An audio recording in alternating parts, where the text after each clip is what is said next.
Jay, thanks for coming in today. I know you want to be an assistant coach in the NBA. I've got a position that's open. Oh, you do? And I've got a position that's open here today, and I want you to earn this spot. So, obviously, I've watched you play through the years, know a little bit about your background and stuff. But if you could just sort of tell me a little bit about personality-wise, where you are at this stage of your life, and sort of what drives you, and why you want to be an assistant in the NBA. Well, first of all, I think I'm very qualified for a position as an assistant coach. A lot of people don't know that I've taken my basketball career overseas. I wanted to coach here maybe in 2000. I worked for Dale Harris and the Lakers. I did some scouting. But at that point, I got a job in China. And so I've kind of spent my coaching days in Asia. And I've had, I guess, a worldly experience when it comes to basketball, teaching the American philosophy in a culture that's different, in an area where basketball style is different, and they've accepted me and accepted my style. So I think I have a lot of qualities to give to a basketball organization when it comes to understanding the game, understanding the individuals. The players are getting younger, being from where they are, being able to mentor a lot. And if I can get people from halfway around the world to understand me, respect me, and understand what I'm trying to teach, I know that I'm qualified and to be able to do it here.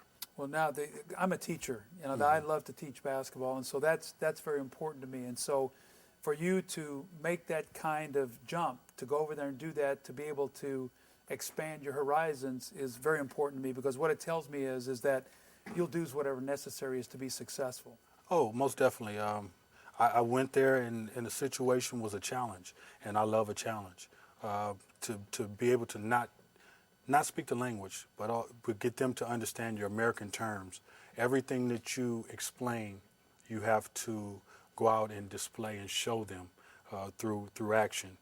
Because if I relied just on my translator, I would be only as good as my translator. I don't know what he's saying. Right. So it was a sense of accomplishment to be able to do something in a practice situation with the language barrier, and to get it accomplished and see it happen in the game. Now, did you play with Georgi Gluskov or whatever? Yes, I guess, was he one of the first foreigners to come and play? Yeah, Yes. so I mean, how did that experience with him and the translator and the timeouts and all? It was. Did that help you at all?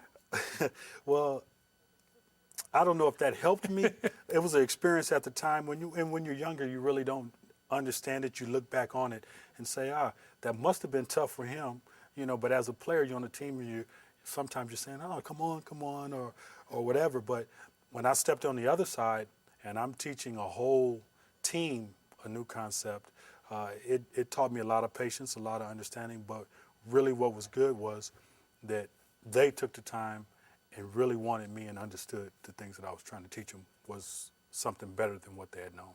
See, I don't even know how much you recognize this now, but you will. But I'm big on coaching vocabulary, and that all my coaches and I speak the same language. So that when we're teaching a similar action, we're always using the same words. Yes. And so you've done this now, where you've had a vocabulary to match the action, so there is no indecision. Exactly. And which is a wonderful thing to be able to do.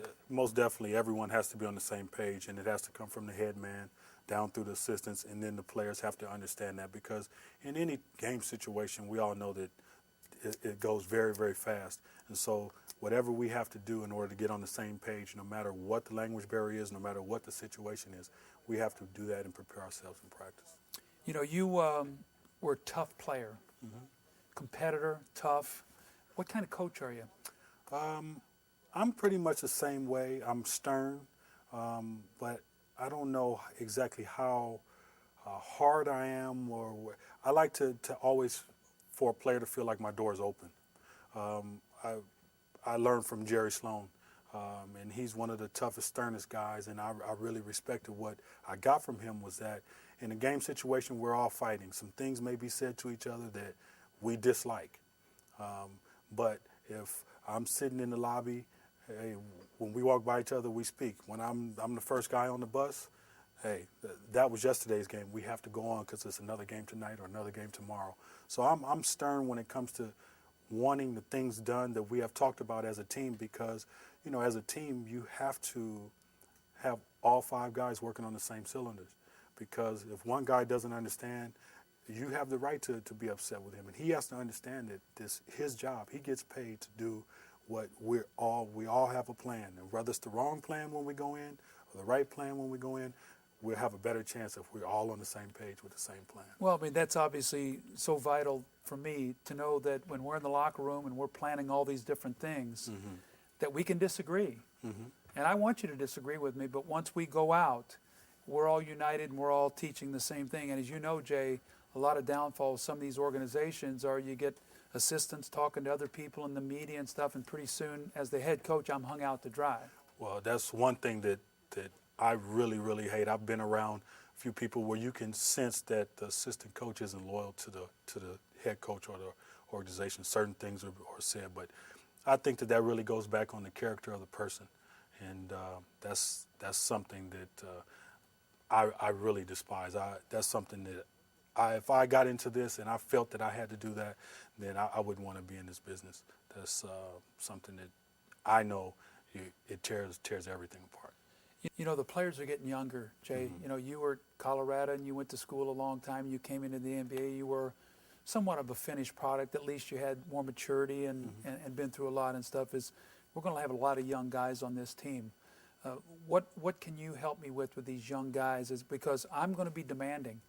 You know, I'm going to demand excellence and all. And to tell me how you can help me in that area. Well, I just think getting to them and getting them to understand that, as I said, we're all in this together. And sometimes there's such a separation with the younger kids that there's not a line of communication straight to the coach, or the younger kid doesn't understand what the coach is trying to get across to them, or he doesn't respect because he's not from the same place or doesn't have lived the same life that he's had. I think that I can create an avenue for a player to feel free to communicate, to pass it on. That's what I did in a lot of cases when it came to having 2 American players overseas. You have 2 Americans on the team, and they're kind of isolated. So they have to have someone to be able to come through, and they have a problem with the management or whatever. So I feel like I'm a person that they can respect. I understand where they've come from, but also I understand what it's going to take for them to get better, for our team to get better.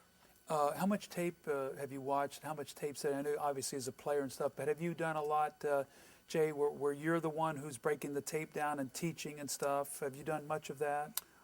Yeah. I mean, overseas, I have to do all of that. It's not like we have a video department or so. In watching upcoming games, players, I've gone. You know, when I scout for American players, I've gone to Europe. I have to go and you know, compile film, talk to the players of Italy, Spain, all of those different places. So I've traveled the world trying to find players to bring back to Korea and China. So who's been the guy who's most influenced you in your career? Ooh, it's been really 2 guys, Dale Harris and, of course, and Jerry. And 2 very diverse personalities. Very, very much so. Dale is, a lot of people talk about his mannerisms and the way he was talks. A preacher. Or whatever. Yeah, but, you know, we had classroom. And a lot of teams didn't have classroom, and all I could hear was our players talk about training camp. We got to go to classroom. So we go into the classroom and we would go over things on video, on board, before we went out. And I think that was really taught me a lot more about the game of basketball and helped me understand what it's going to take to have a successful team with everyone understanding the same things. Because you can go out on the floor and talk about things, but everyone doesn't see it the same way and everyone doesn't hear the same thing. But when you put it on the board and got guys writing on paper, and it's a pretty good situation. And then